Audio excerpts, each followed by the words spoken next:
संजय कपूर के प्रॉपर्टी विवाद में आया नया मोड़। करिश्मा के बच्चों ने प्रिया सचदेव पर फेक सिग्नेचर का लगाया आरोप। ओटीटी पर खूब देखी जा रही है जॉली एलएलबी 3, लेकिन दो साउथ की फिल्मों ने बिगाड़ दिया है पूरा खेल।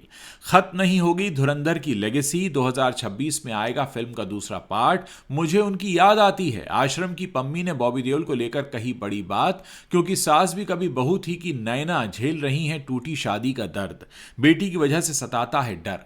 शत्रुघ्न सिन्हा ने पत्नी पूनम संग हेमा मालिनी से की मुलाकात। बड़े भाई धर्मेंद्र का लिया हेल्थ अपडेट। तस्वीरें भी कर दी शेयर। बिग बॉस 19 में फैमिली वीक में गौरव खन्ना को सपोर्ट करने पहुंचेंगी पत्नी आकांक्षा। फरहाना भट्ट और अमाल को देंगी करारा जवाब। रूमर्ड बॉयफ्रेंड रजत सिंह संग हिमेश रेशमिया के कॉन्सर्ट में दिखी हुमा कुरैशी। किस करते हुए वीडियो हुआ वायरल। खबरों में आगे बताएंगे आपको हार्ट अटैक के बाद सुष्मिता सेन ने क्यों पूरे होश में रहकर करवाई थी अपनी सर्जरी। सुष्मिता ने बताई हैरान कर देने वाली वजह। और पर्सनल लाइफ को लेकर हुई ट्रोलिंग पर खुलकर बोली मलाइका। बोली ट्रोलर्स को हम ऐसे देते हैं करारा जवाब। नमस्कार दोस्तों, आपने देखना शुरू कर दिया है Bollywood top 10 headlines of the day, यानी इस वक्त की वो खबरें जो बॉलीवुड से आती हैं और इस वक्त इंटरनेट पर छाई हुई हैं। दिल्ली हाई कोर्ट ने करिश्मा कपूर के बच्चों की उस याचिका पर दिवंगत संजय कपूर की पत्नी प्रिया कपूर से जवाब मांगा है, जिसमें उन्होंने अपने पिता की कथित वसीयत की मूल प्रति के निरीक्षण का आग्रह किया है। संयुक्त रजिस्ट्रार गगनदीप जिंदल ने याचिका पर प्रिया कपूर और कथित वसीयत की निष्पादक श्रद्धा सूरी मारवाह को नोटिस जारी करके 3 हफ्ते के अंदर जवाब दाखिल करने को कहा है। अब मामले की सुनवाई 16 दिसंबर के लिए लिस्टेड है। यह आवेदन करिश्मा कपूर के बच्चों समायरा कपूर और उनके भाई द्वारा दायर की गई मुकदमे में जो उन्होंने दायर किया है उसके अनुसार है, और इसमें उनके दिवंगत पिता संजय कपूर की संपत्ति की कथित वसीयत को चुनौती दी गई है, जिसमें कथित तौर पर कहा जा रहा है कि इसमें सिग्नेचर जो है वो फेक है। वादियों के अनुसार ये जो संपत्ति है करीब 30,000 करोड़ रुपए की है, और इसमें कहा यह जा रहा है कि वसीयत जाली है और मनगढ़ंत है, और उस पर हस्ताक्षर जो हैं वो उनके पिता के नहीं हैं। और कहा यह जा रहा है कि ये जो पूरा का पूरा डॉक्यूमेंट है वो जाली हस्ताक्षर से तैयार किया गया है। तो इसी को लेकर पूरा मामला इस समय है। प्रिया कपूर के जो वकील हैं उन्होंने पहले ही सुनवाई में कह दिया था कि स्पेलिंग की गलतियों के कारण आप वसीयत को फर्जी नहीं कह सकते, और उन्होंने संजय कपूर के हस्ताक्षर पर भी सवाल नहीं उठाया है। आरमैक्स मीडिया ने उन टॉप 5 फिल्मों की लिस्ट जारी कर दी है जो इस हफ्ते ओटीटी पर सबसे ज्यादा देखी गई हैं।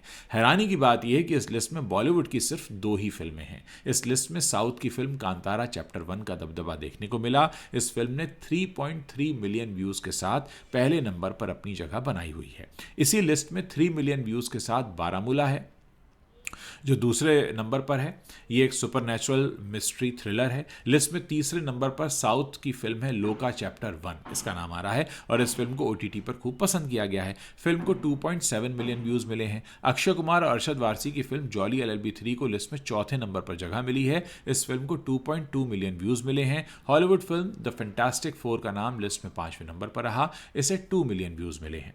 धुरंधर रणवीर सिंह की मोस्ट अवेटेड फिल्मों में से एक है, और अब कहा यह जा रहा है कि 12 नवंबर को, आप जानते ही हैं कि पहले इसका एक ट्रेलर रिलीज होने वाला था, लेकिन उसी दौरान क्योंकि लाल किला ब्लास्ट हो गया तो उसमें जो मृतक रहे उनको श्रद्धांजलि देने के लिए और सुपरस्टार धर्मेंद्र के स्वास्थ्य को देखते हुए मेकर्स ने इसका रिलीज कैंसिल कर दिया था। मीडिया रिपोर्ट बताती हैं कि धुरंधर का ट्रेलर आज यानी 18 नवंबर को रिलीज हो जाएगा। इसके साथ ही मीडिया पोर्टल ने यह भी बताया है कि धुरंधर को 2 पार्ट्स में रिलीज किया जा सकता है। फिल्म का पहला पार्ट 5 दिसंबर को रिलीज होगा, जिसकी कहानी एक इंपॉर्टेंट पॉइंट पर आकर खत्म होगी। वहीं धुरंधर के दूसरे सीजन की कहानी यानी सीक्वल की कहानी इसी हिस्से से फिर शुरू होगी। रिपोर्ट में बताया गया है कि आदित्य धर ने अपनी इस फिल्म को बड़े पैमाने पर शूट किया है, जिस वजह से उनका रन टाइम काफी लंबा हो गया है, और इसी वजह से मेकर्स जो है वो धुरंधर को 2 भागों में रिलीज करने का विचार कर रहे हैं, जो अगले साल रिलीज हो जाएगी। बॉबी देओल ने एक्टिंग में कमबैक करने के बाद वेब सीरीज आश्रम से लोगों का खूब दिल जीता था। सीरीज में उन्होंने बाबा निराला का रोल निभाया था, जिसकी टक्कर पम्मी यानी अदिति पोहनकर से होती है।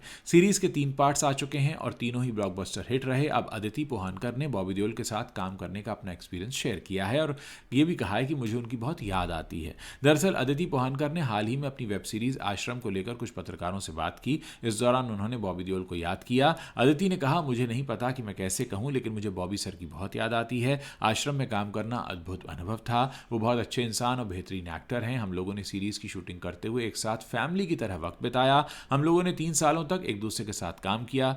अदिति ने आगे अपने बारे में काम के बारे में बात की और कहा कि हर एक्टर एक ऐसी स्क्रिप्ट चाहता है कि जो अपने किरदार में कई रंग, कई परतें दिखा सके। मुझे लगता है कि शी और आश्रम से आगे बढ़ने और ज़िद्दी इश्क जैसी चीज़ पाने की मुझे ज़रूरत थी। मुझे लगता है कुछ ऐसा था जिसका मैं इंतज़ार कर रही थी। अदिति पोहानकर आखिरी बार मंडाला मर्डर्स में दिखाई दी थी। अब वो ज़िद्दी इश्क में नजर आने वाली हैं, जो 21 नवंबर को हॉटस्टार पर स्ट्रीम होना शुरू हो जाएगा।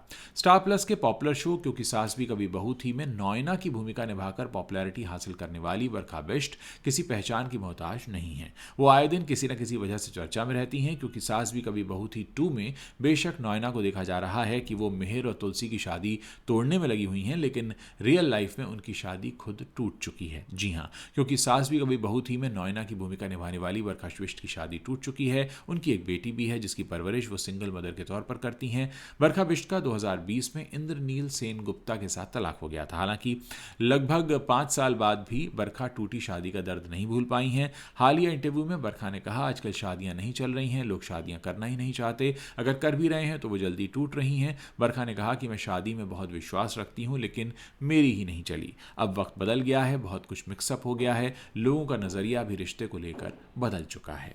शत्रुघ्न सिन्हा ने अपनी पत्नी पूनम के साथ मिलकर हेमा मालिनी से मुलाकात की। धर्मेंद्र जी का हेल्थ अपडेट लिया। कुछ दिन पहले ब्रीच कैंडी से छुट्टी मिलने के बाद धर्मेंद्र जी अपने घर आकर रिकवर हो रहे हैं और हेमा मालिनी से मिलने के बाद शत्रुघ्न सिन्हा ने अपने एक्स अकाउंट पर इंडस्ट्री की ड्रीम गर्ल के साथ अपनी मुलाकात की कुछ तस्वीरें पेश की और लिखा, अपनी बेस्ट हाफ पूनम सिन्हा के साथ हमारी बहुत प्यारी फैमिली फ्रेंड हैं ड्रीम गर्ल हेमा मालिनी, हम उनसे मिलने गए थे, उन्हें ग्रीट करने गए थे। हमारी प्रेयर्स उन सभी के साथ हैं और हमने अपने बड़े भाई धर्मेंद्र का हालचाल भी लिया है।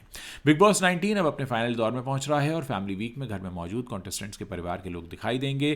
गौरव खन्ना को सपोर्ट करने उनकी पत्नी आकांक्षा घर के अंदर आएंगी। बिग बॉस 19 का फिनाले तेजी से नजदीक आ रहा है और ये शो अब अपने सबसे फेवरेट सेगमेंट फैमिली वीक में एंट्री कर चुका है। जब कॉन्टेस्टेंट्स की फैमिली घर में आती है तो माहौल काफी इमोशनल हो जाता है। वहीं खबरों की माने तो गौरव खन्ना की पत्नी आकांक्षा चमोला उनसे मिलने बिग बॉस में पहुंचेंगी। इस सीजन के सबसे पॉपुलर कॉन्टेस्टेंट्स में से एक और अपनी जबरदस्त फैन फॉलोइंग के साथ गौरव का अपनी पत्नी से इमोशनल मिलन कुछ ऐसा है जिसका फैंस बड़ी बेसब्री से इंतजार कर रहे हैं। खबरों के मुताबिक बिग बॉस के घर में एंट्री करने के बाद आकांक्षा ने फरहाना भट्ट और अमाल मलिक की खूब क्लास लगाई है, जिन्होंने बार बार गौरव पर निशाना साधा था। कहा जा रहा है कि उन्होंने उनके कमेंट्स का सीधा जवाब दिया है।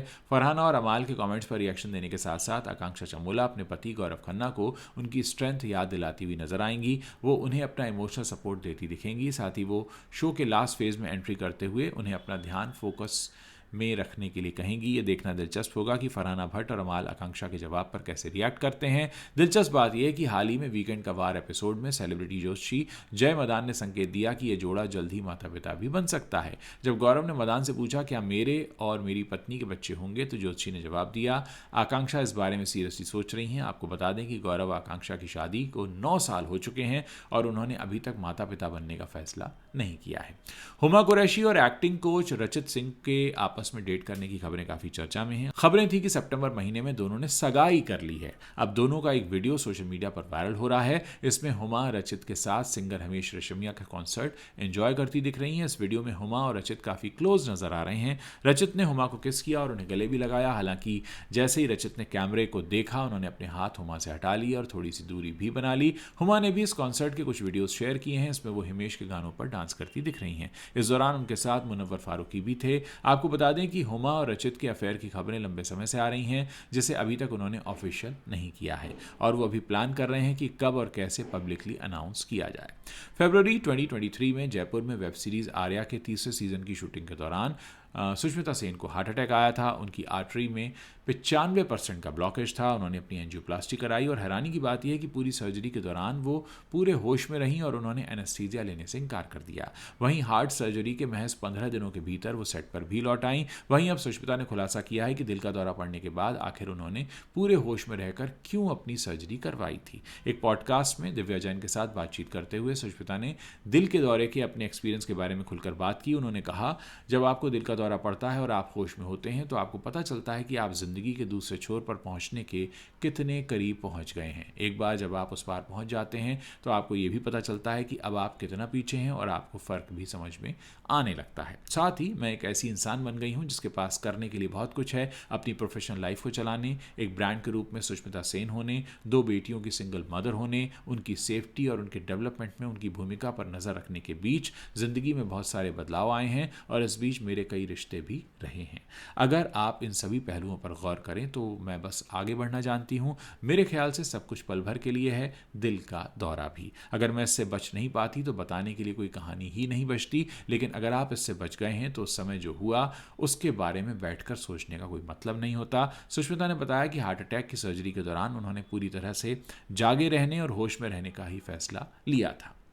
उन्होंने कहा, मेरे सभी डॉक्टर आपको बताएंगे कि मैं उनके साथ बहुत इम्पेशेंट थी। मैंने कहा कि मैं प्रोसेस के दौरान बेहोश नहीं रहना चाहती। मेरे अंदर का कंट्रोल फ्रीक बेहोश होना पसंद नहीं करता। यही वजह है कि मैं हार्ट अटैक से बच गई, क्योंकि मेरे सामने एक ऑप्शन था, या तो इसे सहना है और होश में रहना है, या फिर बेहोश होकर सो जाना है और फिर कभी नहीं जागना है। मलाइका अरोरा बेशक 50 साल की हो चुकी हैं, लेकिन उन्हें देखकर ऐसा बिल्कुल नहीं लगता। अक्सर वो अपनी फिटनेस और ग्लैमरस अंदाज से न्यू कमर्स को टक्कर देती रहती हैं। हालांकि कई बार उन्हें ट्रोल भी होना पड़ता है। मलाइका अरोरा ने हाल ही में अपना 50वां जन्मदिन सेलिब्रेट किया है। मलाइका ने बताया कि सोशल मीडिया पर होने वाली ट्रोलिंग से वो कैसे डील करती हैं। मलाइका की अब तक की जर्नी में उन्हें अक्सर ट्रोल किया गया है, फिर चाहे अरबाज खान के साथ उनका सेपरेशन की बात हो, या सिंगल मदर के तौर पर बेटे अरहान की परवरिश करना हो, या फिर अर्जुन से उनके रिश्ते हों। फिर भी मलाइका अपनी शर्तों पर जिंदगी जीती हैं। उन्हें अपने आसपास होने वाले शोर शराबे से कोई फर्क नहीं पड़ता। मलाइका अरोरा ने हिंदुस्तान टाइम्स को दिए इंटरव्यू में इस बारे में खुलकर बात की है। मलाइका ने कहा, मैंने अपनी सच्चाई पर फोकस करना सीख लिया है और मैं नेगेटिविटी को अपना सेल्फ वर्थ डिसाइड नहीं करने देती। ट्रोल्स तो हमेशा ट्रोल्स रहेंगे, लेकिन मैं खुद को उस टॉक्सिसिटी में शामिल नहीं कर सकती। मेरे लिए मेरी फैमिली, फ्रेंड्स और मेरे दिमाग की शांति ज़्यादा मायने रखती है। तो दोस्तों, ये वो 10 बड़ी खबरें हैं जो इस वक्त बॉलीवुड से आ रही हैं, इंटरनेट पर ट्रेंड कर रही हैं। अगर आप इस वीडियो को पसंद कर रहे हैं, अपने दोस्तों के साथ शेयर कीजिए। चैनल पर नए हैं तो आप हमें सब्सक्राइब कर लीजिए। कुछ कहना, बताना चाहते हैं, शिकायत करना चाहते हैं, सुझाव देना चाहते हैं, जल्दी से कमेंट कीजिए। साथ ही अपने नाम के साथ शहर का नाम लिखना मत भूलिएगा।